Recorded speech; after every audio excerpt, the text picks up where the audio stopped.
या बनी आदम इम्मा यअतियन्नकुम रुसुलुम मिनकुम यक़ुस्सून अलैकुम आयाती फमनित्तक़ा व अस्लह फला खौफुन अलैहिम वला हुम यहज़नून। और अल्लाह ने इंसान को पैदा करते वक्त ही ये तंबीह कर दी थी कि ए आदम के बेटों और बेटियों, अगर तुम्हारे पास तुम ही में से कुछ पैगंबर आए जो तुम्हें मेरी आयतें पढ़कर सुनाएं, तो जो लोग तक़वा इख्तियार करेंगे और अपनी इस्लाह कर लेंगे, उन पर ना कोई खौफ तारी होगा और ना वो गमगीन होंगे। वल्लज़ीन कज़्ज़बू बिआयातिना वस्तकबरू अन्हा उलाइक अस्हाबुन नार हुम फीहा खालिदून। और जिन्होंने हमारी आयतों को झुटलाया है और तकब्बुर के साथ उनसे मुंह मोड़ा है, वो लोग दोज़ख के बासी हैं, वो उसमें हमेशा रहेंगे।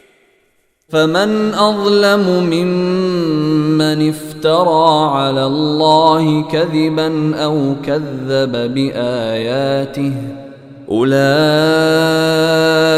यनालुहुम नसीबुहुम मिनल किताब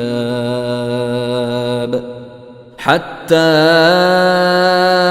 इज़ा जाअतहुम रुसुलुना यतवफ़्फ़ौनहुम क़ालू ऐन मा कुन्तुम तदऊन मिन दूनिल्लाह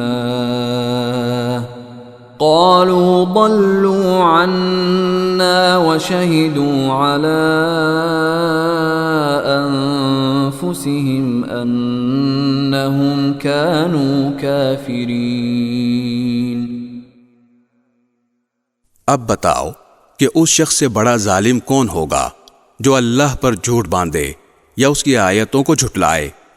ऐसे लोगों के मुक़द्दर में रिज़्क़ का जितना हिस्सा लिखा हुआ है वो उन्हें दुनिया की जिंदगी में पहुंचता रहेगा, यहां तक कि जब उनके पास हमारे भेजे हुए फरिश्ते उनके रूह कब्ज़ करने के लिए आ पहुंचेंगे तो वो कहेंगे कि कहाँ है वो तुम्हारे माबूद जिन्हें तुम अल्लाह के बजाय पुकारा करते थे। ये जवाब देंगे कि वो सब हमसे गुम हो चुके हैं और वो खुद अपने खिलाफ गवाही देंगे कि वो काफिर थे।